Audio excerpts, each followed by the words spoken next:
දැන් අත උස්සන්න බලන්න පන්සලට ගියාම හාමුදුරුවොත් එක්ක වැඳගෙන කතා කරන කට්ටිය අත උස්සන්න බලන්න. වැඳගෙන කතා කරන අය. අත උස්සන හොඳට.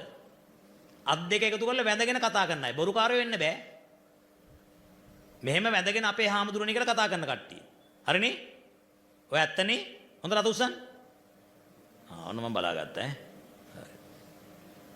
අතපත් දාන්න. දැන් අනික් කට්ටිය කොහොමද කතා කරන්නේ? හාමුදුරනේ කොහොමද මචං? පුරුදු වෙන්න බෞද්ධ සමාජයේ අද ඉඳලා මෙයන් අද මේ මකර තොරණින් මෙතනට ඇතුළට ආවනම් සියලු දෙනාම වෙනස් වෙන්න ඕන. කොහොමද වෙනස් වෙන්නේ? Taman තුල ශ්‍රද්ධාව ඇති කරගන්න. හාමුදුරුවෝ මොන වැරදි කරත් අපිට වැඩක් නැහැ.